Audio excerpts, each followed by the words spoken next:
Querido Héctor, ¿cómo estás? ¿Cómo la sobrellevas? Muy bien, Joaquín, la verdad la sobrellevo muy bien. Un poco harto del tema, más que de la Sí, situación, porque no salimos del tema y mientras el mundo sigue y suceden muchas cosas.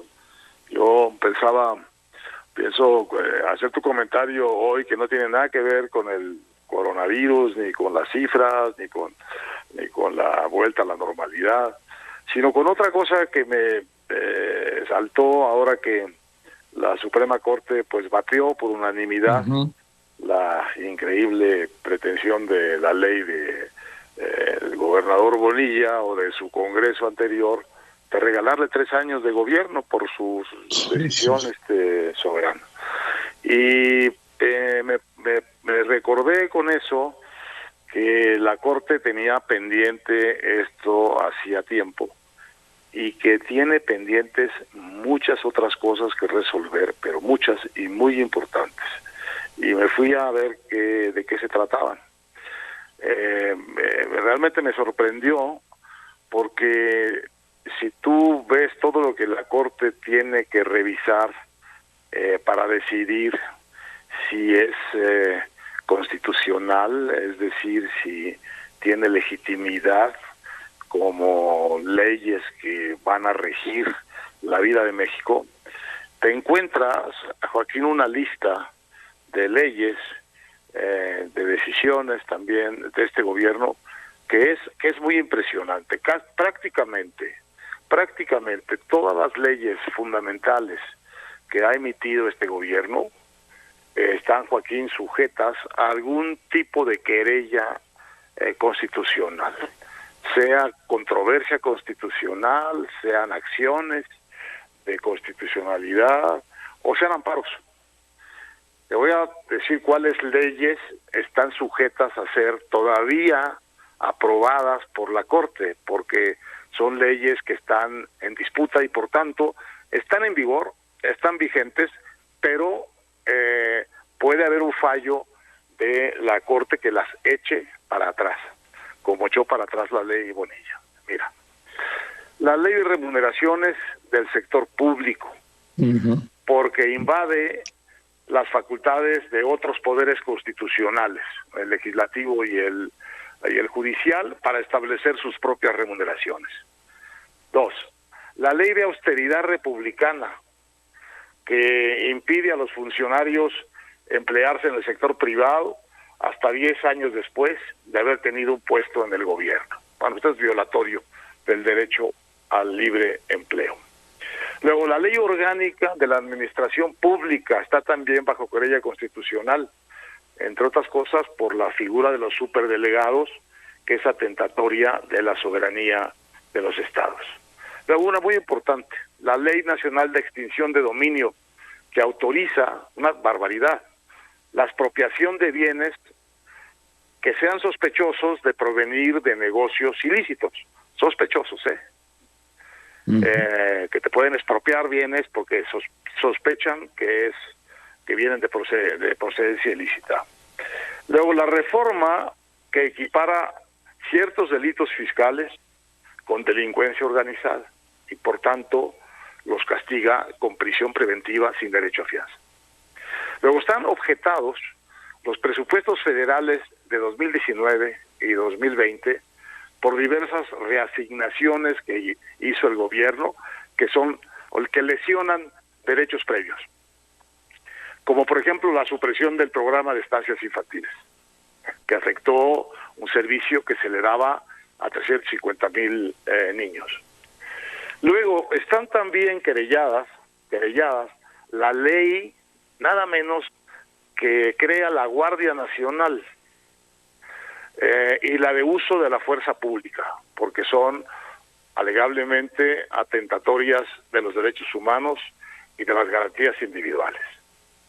Luego está cuestionada la Ley General de Educación, porque obliga a los estados a hacerse cargo de la enseñanza básica y no les envía los recursos federales asignados para ello. Estos son controversias o acciones de constitucionalidad. Ahora, hay amparos contra la cancelación del aeropuerto Internacional de México, que canceló el presidente. Hay amparos contra la construcción del aeropuerto de Santa Lucía. Y hay amparos contra la refinería de Dos Bocas por razones ecológicas. Bueno, si pones junto todo esto, pues es todo el proyecto. Contra el Tren Maya, y contra el Tren Maya también. Y contra el Tren Maya. Bueno, entonces, es prácticamente todo el proyecto de gobierno ya en marcha de este gobierno. Es decir, que con todo lo poderoso que parece este gobierno, de hecho, realmente en sus pilares fundamentales, en sus leyes nuevas fundamentales, está de hecho en manos de otro poder, en manos de la Suprema Corte, porque es la Suprema Corte quien tiene todavía que validar la constitucionalidad de las leyes que este gobierno ha puesto. Me parece realmente una situación muy extraña por una parte, y por otra parte muy reveladora de cuántas veces este gobierno ha cruzado las líneas de la ley para imponer o para establecer nuevas leyes. Y entonces lo que tenemos en realidad es un gobierno que está como sujeto a revisión constitucional en sus cuestiones fundamentales. En cierto modo, aunque las leyes están vigentes, mientras no las juzgue la Corte o las revoque la Corte, está como en una especie, está como en un vilo constitucional, porque le falta que le apruebe la Corte pues todas estas cosas.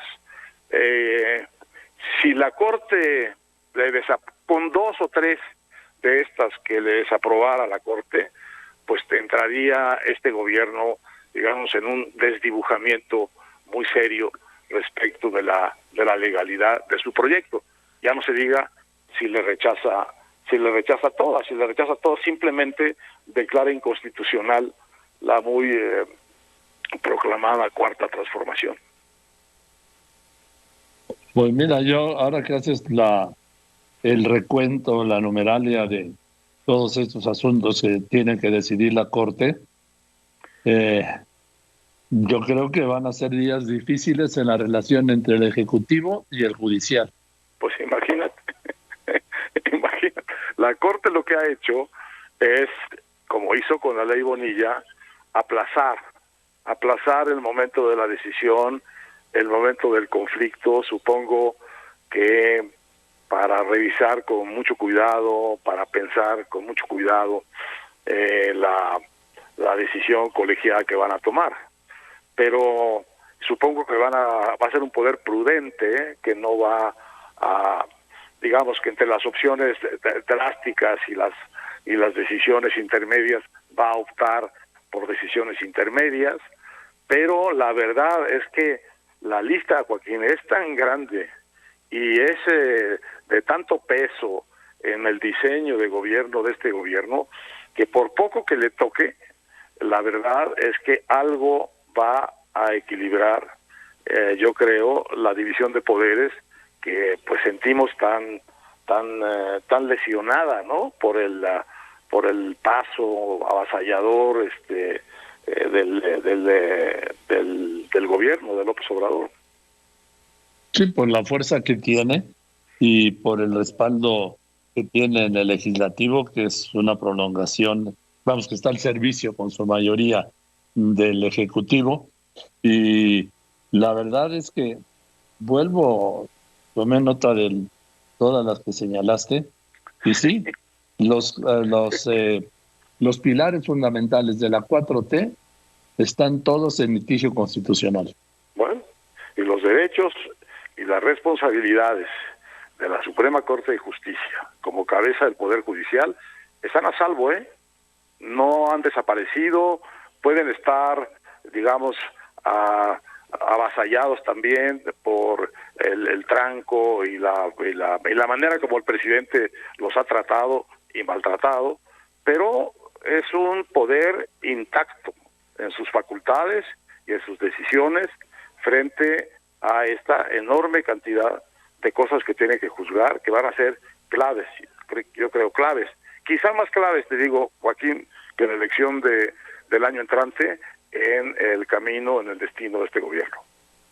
Sin duda, coincido contigo. Gracias, querido Héctor. Bueno, pues un gran abrazo.